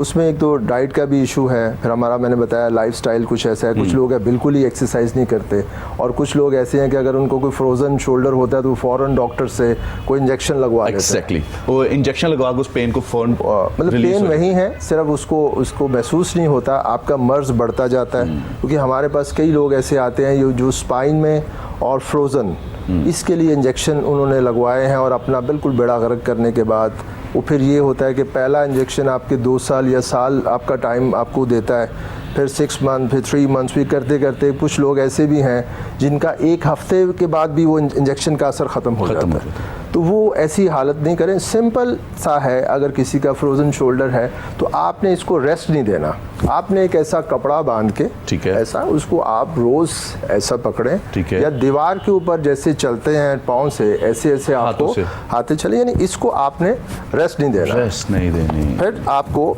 यहाँ हाथ कोई भी आपके साथ करवा सकता है, ठीक आपका है। बेटा, बहन, भाई जो भी है। एक हाथ आपको यहाँ रखना है, एक हाथ यहाँ रखना है, तो इसको आराम से, पहले ऊपर तक नहीं जाएगा। अभी आप जब फ्रोजन शोल्डर होगा तो वो यूं करने के बजाय पूरी बॉडी को उठाएगा, तो उसको बड़ा स्लो आपको ऐसा मूव करें।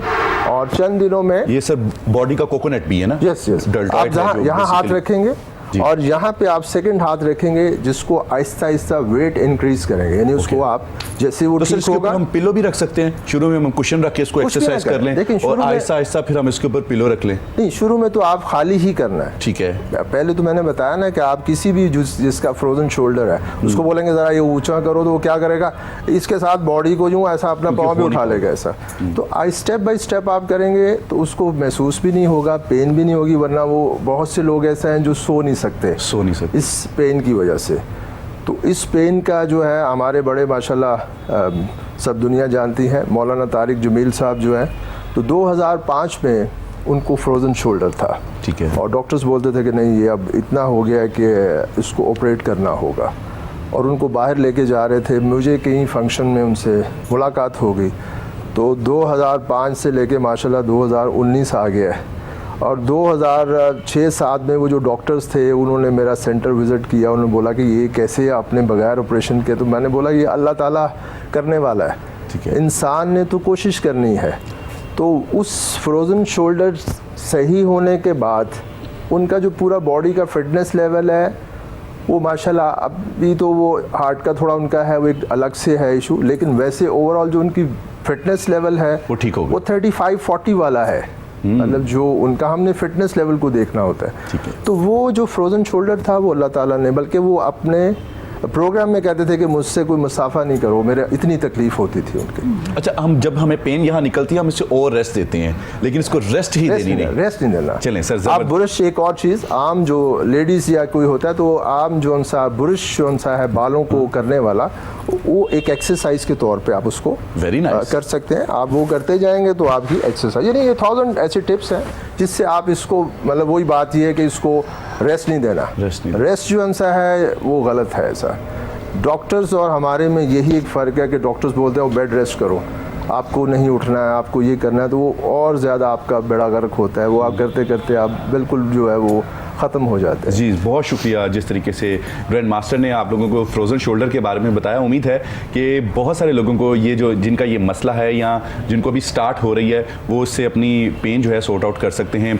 सोबिया खान न्याजी भी हमारे साथ मौजूद हैं, कुछ उनसे उनकी शायरी के किस्से भी पूछते हैं, उनकी शायरी भी सुनते हैं। जी सोबिया, क्या सुनाएंगी, कौन कौन सी किताब आपने लिखी है, कुछ इसके बारे में बताएँ।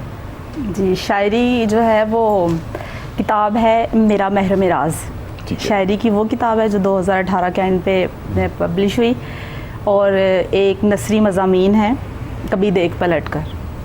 तो ये दो बुक्स जो हैं वो भी रिसेंटली तो अभी ये हैं, बाकी ज़ेरे तबा हैं। अच्छा, इसमें जो सबसे इन मजमुओं में जो सबसे आपको अच्छा लगा, कुछ सुनाए हमारे शायकीन को। जी ज़रूर। सबसे पहले जैसे मैंने बताया, मैंने सबसे पहले जो है वो नज़्म लिखी थी अपनी मिस के लिए, कॉलेज लाइफ में लिखी थी, और वो उनको पेश की। जैसे मतलब हर इंसान को कोई ना कोई अच्छा लगता है, कोई ना कोई आपको आपकी नज़रों को भाता है, तो मुझे वो पहली नज़र में अच्छी लगी और उनके लिए जो है वो मैंने नज़्म लिखी थी। अपने वो टीचर तो के लिए? हाँ, नज़्म थी वो सबसे पहले। तो वो तो कुछ इस तरह से थी कि जब वो बेखुद मुस्कुराती है, खुशी उसके चेहरे पे बिखर जाती है। जब वो बेखुद मुस्कुराती है, खुशी उसके चेहरे पे बिखर जाती है। ऐसे में जब हम उसे देखते हैं, हमारी तबीयत भी निखर जाती है। क्या बात। एक गज़ल है पेश खिदमत। मेरी बेनूर आँखों में ये कैसी रोशनी भर दी, मेरी बेनूर आँखों में ये कैसी रोशनी भर दी, कि जलती बुझती सांसों में अजब सी ताज़गी भर दी। ये किन खुशबुओं में मेरा सफ़र अब कटता जाता है, ये किन खुशबुओं में मेरा सफ़र अब कटता जाता है, ये किसने आके मेरी रूह में पाकीज़गी भर दी। क्या बात है। मोहब्बत जब ना थी थे बेमानी रोज़ो शब मेरे, मोहब्बत जब ना थी थे बेमानी रोज़ो शब मेरे, तेरी चाहत ने हर एक सांस में अब ज़िंदगी भर दी। मेरा एक एक लम्हा कैद है उल्फत में तेरी, मेरा एक लम्हा कैद है उल्फत में तेरी, मेरे सजदों में इस वाबस्तगी ने बंदगी भर दी, और मेरे दिल से दुआ निकले तो तेरा नाम ही आए, मेरे दिल से दुआ निकले तो तेरा नाम ही आए, कि मेरी जीस्त में इस याद ने ताबिंदगी बढ़ दी। क्या बात। और मक्ता अर्ज़ है, जुदाई में नहीं है मुस्तरिब अब नूर एक भी लम्हा, जुदाई में नहीं है मुस्तरिब अब नूर एक भी लम्हा, ख़यालों ने तुम्हारे हिज्र में भी नगमगी भर दी। क्या बात। मेरी बेनूर आँखों में ये कैसी रोशनी भर दी, कि जलती बुझती सांसों में अजब सी ताजगी भर दी। अच्छा, जिस वक्त ये आप ज़बरदस्त, और जब ये आप पढ़ रही हैं, और क्या ही आपके अंदर एक खुशी है, मैं वो आपके चेहरे पर देख भी रहा हूँ कि इंसान अपने फ़न से, अपने काम से कितना सेटिस्फाई होता है जब वो कोई ऐसी अचीवमेंट करता है। तो अभी रिसेंटली आपकी ये 2 मजमूए हैं, और माजी में आपने क्या क्या इसके बारे में लिखा, कोई स्पेशल इसके कोई बताएं इसके बारे में भी। जी, मैं मतलब ये कि शायरी जो है ये चूँकि एक जो है गॉड गिफ्टेड चीज़ है, मतलब इंसान खुद से तो कोई कोशिश मेहनत नहीं कर सकता, लेकिन ये है कि ये काफ़ी अरसा हो गया, मतलब ये लिखती थी थोड़ा बहुत, तो पहले इब्तदा जो है वो शायरी से थी, तो मैं जो ये जो है मतलब कालम निगारी या फिर नसरी मज़ामीन, ये फिर आहिस्ता आहिस्ता मुझे गाइड किया अमजद इस्लाम अमजद साहब। उन्होंने मुझे कहा कि आप ना नसर की किसी सिल्फ में तबाज़माई करें, मतलब आपका जहन उस तरफ भी जाता है। तो मुझे मैं पढ़ती थी तहरीरें वासिफ़ अली वासिफ़ की, बहुत सारी किताबें पढ़ी हैं, दिल दरिया समंदर, कतरा कतरा गुलजम, ये बहुत सारी किरण किरण सूरज। तो ये मतलब मुझे बड़ी ये इनके लफ्ज़ ऐसे हैं कि इंसान डूबता ही चला जाता है इसमें। तो लफ्ज़ों से मोहब्बत इसी तरह से फिर हुई, तो ये लिखना मतलब नसर में लिखना शुरू किया। और ऐसे जैसे कि एक वसी नेटवर्क है, शायरी में तो आपको मतलब एक मखसूस होता है कि आप किसी रदीफ काफ़िए या फिर इससे आगे पीछे नहीं जा सकते। तो अगर आपके जहन में बहुत सारी वुसअतें हों, फिर आप बहुत कुछ सोच रहे हों, तो फिर आपको नसर की तरफ आना पड़ता है। आप अफसाना लिखें या फिर आप नावल लिखें या फिर आप नसरी मज़ामीन, कालम निगारी, तो ये फिर इस तरफ ज़हन आस्ता आस्ता गया। लाइफ में अभी तक आइडियल कौन है जिसको फॉलो कर रही हैं? ये अपने उस्तादों के बारे में आपने बताया, और आपको लगता है कि बस इसके ऊपर शायरी जो है ना वो ख़त्म है? शायरी के मतलब हवाले से जो है वो हमारे बहुत सारे शोरा हैं, पहले भी जो गुज़रे हैं उनको भी जो हयात नहीं है वो बहुत सारे आइडियल है। मतलब अल्लामा इकबाल की जो शायरी है वो मुझे बहुत पसंद है। अगर मैं देखूँ ना, मतलब अगरचे वो मुश्किल शायरी है, लेकिन फिर भी ये है कि अगर आप उसको पढ़ते हैं ना तो समझ के पढ़ते हैं तो इंसान किसी और ही दुनिया में चला जाता है। आप को एक ऐसा मतलब इश्क नसीब होता है कि आपकी दुनिया और हो जाती है।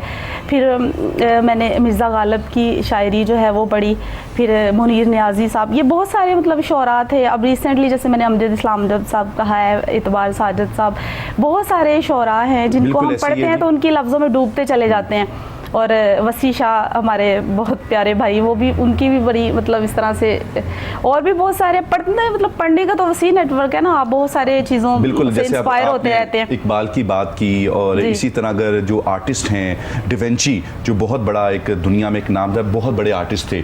तो ये जितने भी आर्टिस्ट हैं और वो लोग जिनकी आम दुनिया में किसी को समझ नहीं आ सकती, जैसे कि इकबाल भी थे, उन्होंने अपने तमाम अल्फाज को किसी भी शेर में समोया। जैसे कि इकबाल की सारी शायरी जो है एक फ़लसफ़ा है। इकबाल उस वक्त फरमाते थे कि मशरिक़ की तरफ, मगरिब की तरफ हर शाम हमें सूरज इस बात का दर्स देता है कि मगरिब की तरफ जाओगे तो डूब जाओगे। तो इकबाल की शायरी प्रॉपर एक फ़लसफ़ा है। इसी तरह डाविंची जो थे, उन्होंने अपनी पूरी ज़िंदगी, अगर उनके ऊपर भी थोड़ी सी बात की जाए तो पूरी ज़िंदगी उन्होंने जो लिखा वो सब कुछ उन्होंने उल्टा लिखा। और 200 साल बाद जब उनकी इन्वेंशन हुई उनकी किताबों की, कि जिसने कि क्या लिखा है, तो वो इस तरीके से हुआ कि उसका शीशे में और पानी में रिफ्लेक्ट आया उन किताबों का। जब उन्होंने देखा तो फिर उनको पता लगा कि इसमें इन्होंने पूरी आर्टिस्ट जो अपना पूरा आर्ट है सब कुछ उसमें उन्होंने लिखा हुआ है, लेकिन उन्होंने कहा कि ये सिर्फ वही ले सकता है जो इस डेप्थ तक पहुंचेगा। इसी तरह शोरा है, और इकबाल ने जैसे अपना शेर कहकर एक छोड़ दिया, लेकिन उसकी गहराई तक भी सिर्फ वही पहुंच सकता है जो खुद एक आर्टिस्ट है और ख़ुद अपने अंदर एक गहराई रखता है। और हमारे सामने सोबिया खान नियाज़ी भी एक ज़िंदा एग्जाम्पल हैं, जिन्होंने तमाम को फॉलो किया और आज उन्होंने अपने मजमूए लिखे और आपने उनको सुना भी।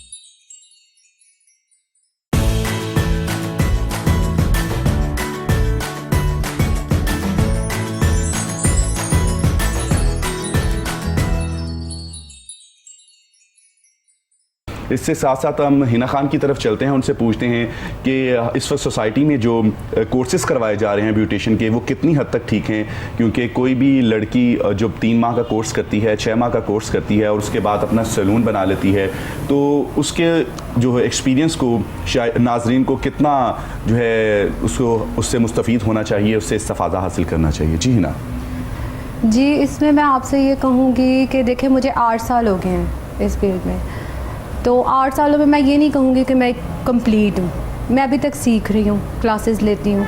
सीखने का अमल आपको पता सारी उम्र नहीं ख़त्म होता।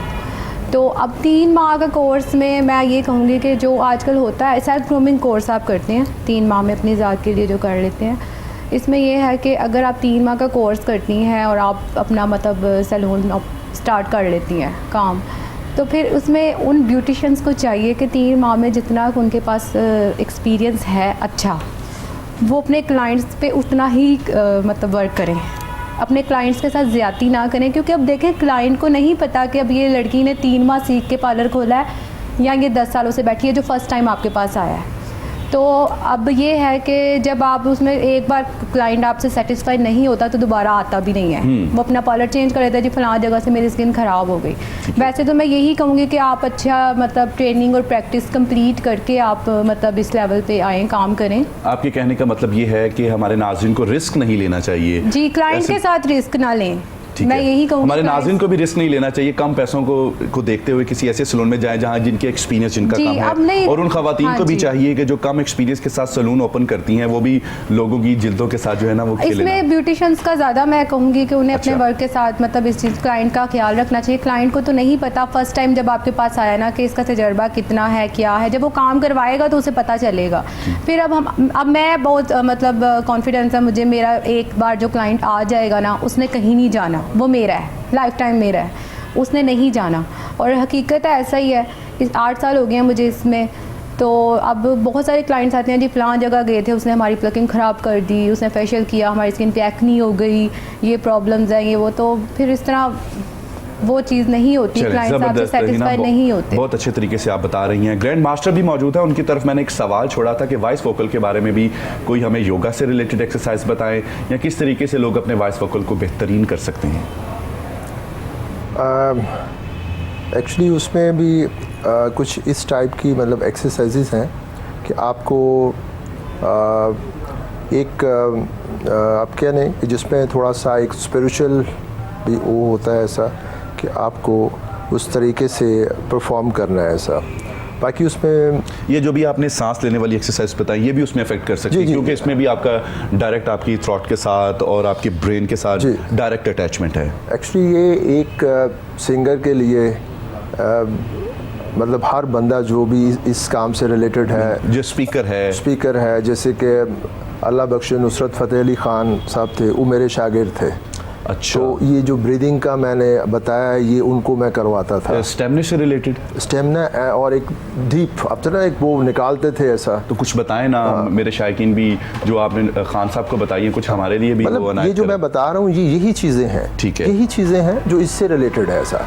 जब आप ब्रीथ करते हैं, जब आप लंबा एक सांस लेते हैं, तो जैसे मैंने बताया ना कि आप कुछ दिनों में आपको महसूस होगा कि हम पहले से बेहतर होना शुरू हो गए, आप एक लंबा सांस लेना शुरू हो गए ऐसा। फिर इसी तरह स्टैंडिंग पोजीशन में है कि आपको खड़े होके, जब आपने खड़े होना है तो साथ हील्स को भी उठाना है, एड़ियों को उठा के तो आपने इनहेल करना है, और साथ जब आप बाजू ऊपर ऐसे फुल स्ट्रेच करेंगे तो आपके लंग्स, आपकी पूरी बॉडी स्ट्रेच करेगी ऐसा ऊपर की तरफ ऐसा। तो उसमें आपको फ़ायदा होगा ऐसा कि आप जो है वो पूरी बॉडी आपके पूरा यानी महसूस होगा कि मेरे लंग्स हर चीज़ जो है स्ट्रेच हुई है। तो अभी ये है कि जैसे ही मैंने ये बताया, सबसे पहले तो आप यहाँ से आगाज़ करें कि आपको हर एक को मतलब हम जितने लोग बैठे हैं इस सब के लिए ज़रूरी है। कोई ऐसी चीज़ नहीं है जिसमें कुछ आपका चला जाएगा, कुछ खर्च हो जाएगा, कुछ नहीं होगा, लेकिन फ़ायदा आप देखेंगे 15 दिन के बाद आप खुद कहेंगे कि ये चीज़ जो बताई थी ये हमारे लिए बहुत फ़ायदेमंद हुई है, हम इससे ज़्यादा फ्रेश हो गए हैं, ज़्यादा एक्टिव हो गए हैं, सारा दिन हम लोग थकते ही नहीं हैं ऐसा। लेकिन अगर इसके साथ साथ फ़िज़िकल भी आप शुरू कर देंगे तो और अच्छा स्टेमिना हो जाएगा।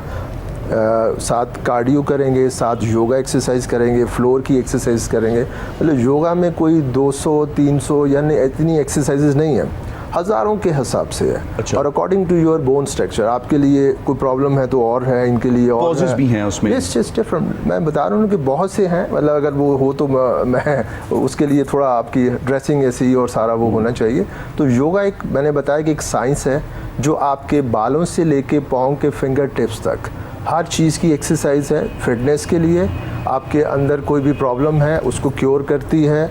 आप जो हैं वो पहले से ज़्यादा अपने आप को एक्टिव फील करते हैं। आप ज़्यादा उसमें एंटी एजिंग प्रोग्राम है कि जो आप अगर करते हैं तो एज जो है आपकी वो स्टॉप होती है। सर मेरे पास इस टाइम 3rd जनरेशन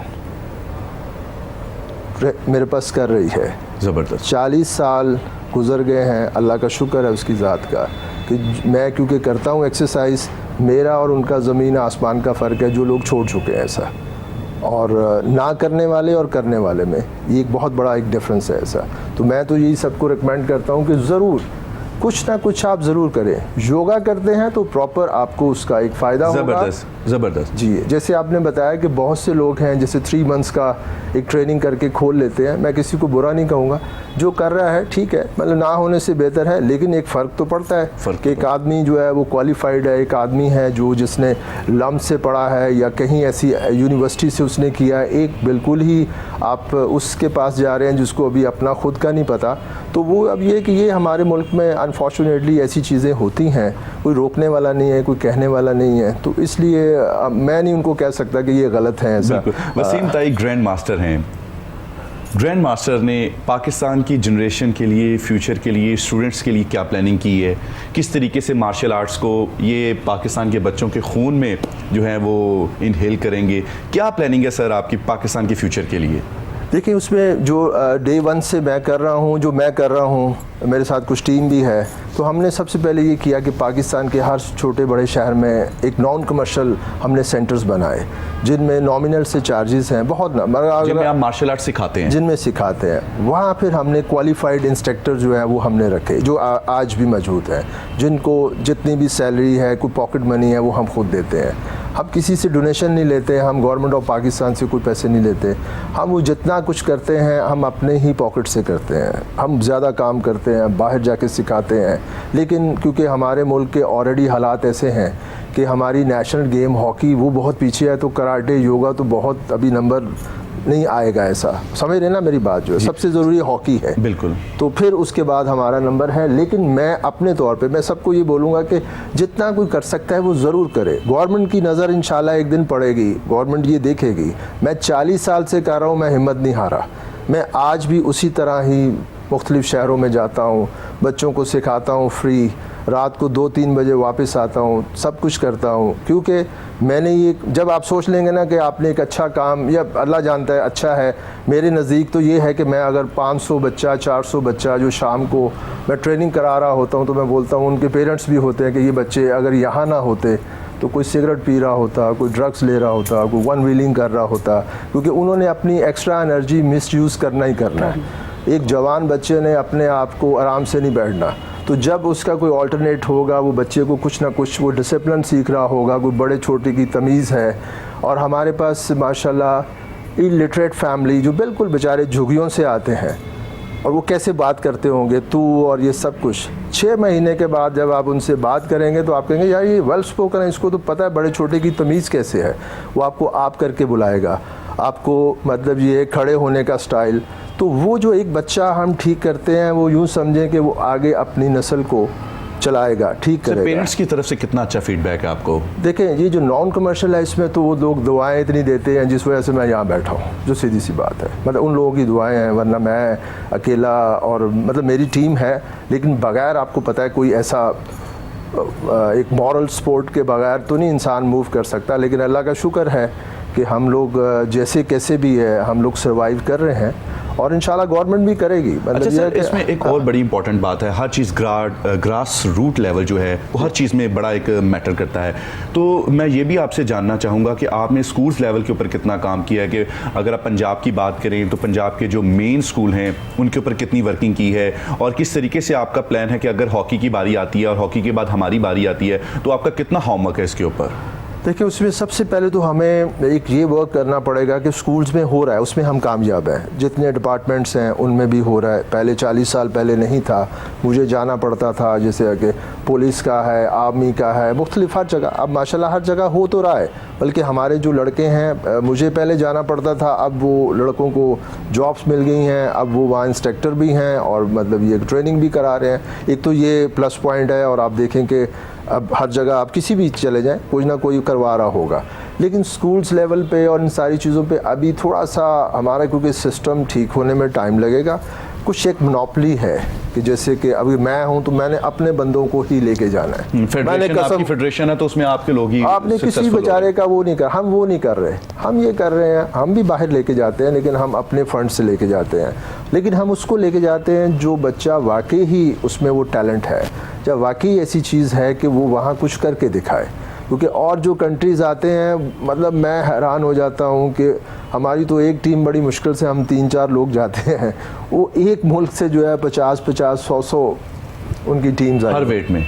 मतलब मैं बता रहा हूँ कि उनका इतना है अब कि क्या बंदा वो करे। लेकिन मैं उस चीज़ से मायूस नहीं हूँ, इसलिए कि अभी भी 13 अक्टूबर को मैं अकेला गया हुआ था मलेशिया में और इसी तरह इवेंट था और मुझे बेहतरीन जज का अवार्ड मिला। ज़बरदस्त। तो अल्लाह ताला सब कुछ करने वाला, यानी कि वो लोग सारे हमारे इंडिया सबसे जो एक बड़े लेवल पे जो आया हुआ था और जो मिनिस्टर था उसने देखते ही उसने कहा कि मैं तो बड़ा मुश्किल से टाइम निकाल के आया हूँ। मतलब उनकी सोच आप देखें, जो मलेशियन मिनिस्टर था, एजुकेशन मिनिस्टर, तो उसने जो ऑर्गेनाइज़र थी खातून, उसको बोला कि मैं बड़ी मुश्किल से टाइम निकाल के आया हूँ, तो मुझे तो यहाँ मले कोई नज़र ही नहीं आ रहा, मलेशियन जो है।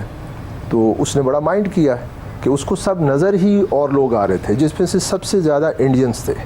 अच्छा। तो उसने वो बड़ा माइंड किया। खैर उसने उसको थोड़ा एक्सप्लेन किया कि भाई यूँ है, ये मिक्स गैदरिंग है जैसे होता है।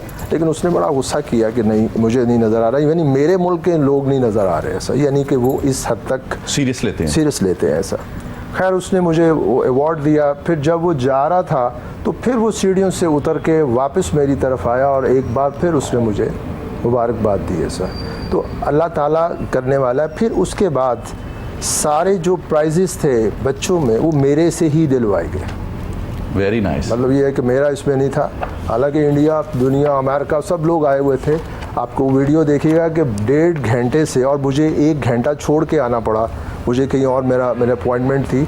तो मैं ये देखता हूँ कि ये सारा काम अल्लाह का है, इसमें मैं आप कोई, हम सिर्फ कोशिश कर सकते मैटर है ना। आप अमलों का दारोमदार नियतों पर, आपकी नीयत अच्छी है जिसकी वजह से आपको अल्लाह ताला हर जगह पर इज्जत से और वो फ्लैग जो मेरे हाथ में है, मैं वो जब लेके खड़ा हुआ तो इंसान, आप तो स्पोर्ट्समैन है, आप तो समझते हैं कि एक इंसान कितना प्राउड फील करता है, तो वो सब कुछ पूरा कर देता है ऐसा। चलें सर, हमारी भी दुआएं आपके साथ हैं। हिना खान, कुछ बताइएगा सिंगिंग में कैसा आना हुआ? लोगों को खूबसूरत भी बनाती हैं, खुद भी माशाल्लाह बहुत खूबसूरत हैं।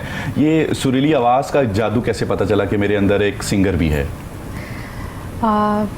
शुरू से वैसे मुझे बचपन से कोई मेरा ये शौक़ नहीं था, ना मुझे म्यूज़िक में कोई इंटरेस्ट था। जस्ट 2 ईयर पहले मैंने इसे स्टार्ट किया और उसमें ये है कि मैंने एक शो था, उसमें वैसे ही बस आप ऑडियंस को बुलाया कि आप आएँ गाएं, कंपटीशन था। अच्छा। तो मैंने भी मतलब उसमें गा दिया थोड़ा सा, बस ऐसे ही मजाक में। बट मुझे लोगों ने काफ़ी अप्रिशिएट किया वहाँ पे, जो आप तो बड़ा अच्छा गा सकती जी हैं। आप बड़ा अच्छा गा सकती हैं, आप करें। तो बस वो फिर मेरे अंदर भी शौक़ पैदा हो गया कि चलो कुछ करना चाहिए अगर कोशिश करती हो। तो उसमें ये है कि फिर मैंने क्लासेस ली। मेरे सर हैं एक सबीर साहब, मुझे माइक पकड़ना भी उन्होंने सिखाया। आज उनकी वजह से एज अ सिंगर मैं आपके पास यहाँ बैठी हूँ।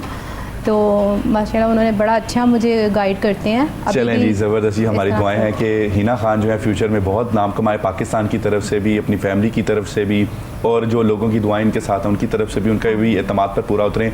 ग्रैंड मास्टर वसीम ताहिर, बहुत शुक्रिया जिस तरीके से आज आपने हमें यहाँ बैठकर पाकिस्तान के जितने भी लोगों के मसले मसाइल हैं, जहाँ तक हो सका हमारी और आपकी कोशिश से हमने उन तक आपका पैगाम पहुँचाया। और इसी तरह अल्लाह ताला आपका जो नाम है और बुलंद करे, क्योंकि आप पाकिस्तान का नाम बुलंद करते हैं और पाकिस्तान की इज़्ज़त के लिए आप जहाँ जाते हैं, जिस तरीके से आपने बताया कि परचम और कौमी तराना मेरे लिए क्या फीलिंग्स रखता है, ये एक सिर्फ खिलाड़ी ही जान सकता है। तो हमारी दुआएं हैं कि अल्लाह ताला इसी तरह आपका नाम जो है चमकाता रहे और आप पाकिस्तान के लिए इस तरह काम करते रहें, लोगों की खिदमत करते रहें। सोबिया खान नियाजी, आपका भी बहुत शुक्रिया प्रोग्राम के लिए। अल्लाह ताला इसी तरह आपके मजमूओं में भी बरकत डालता रहे। बहुत सारी किताबें लिखें बच्चों के लिए, बूढ़ों के लिए, पाकिस्तान की जनरेशन के लिए, मोटिवेशन से रिलेटेड भी आप लिखती रहें और इसी तरह आपके अल्लाह ताला इल्म में भी बरकत दे। और हिना खान, आपका भी बहुत शुक्रिया, आपने भी ब्यूटी टिप्स दिए और उम्मीद करते हैं काफ़ी हद तक लोगों को जो फेशियल है जिसका आपने फार्मूला बताया है पसंद भी आया होगा। और आखिर में मैं चाहूँगा कि आप अपनी आवाज़ से हमें फिर कोई ना कोई कुछ सुनाएं। जी ज़रूर।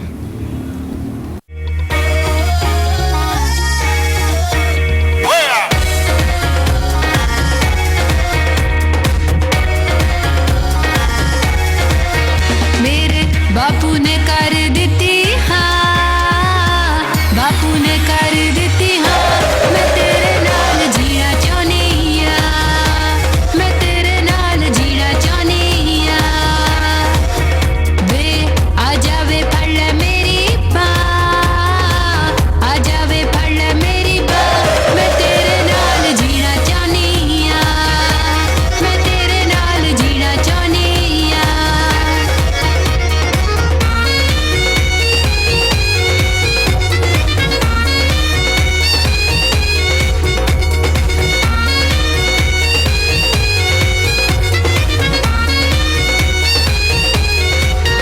मेरी सेल्फी ते मर देने लखा, मेरी सेल्फी ते मर देने लखा, वे मैं तेरे ते नजरा रखा, वे तू क्यों नहीं गौर करदा, मैं तेरे नाल जीना चाहनी आ, मैं तेरे नाल जीना चाहनी आ।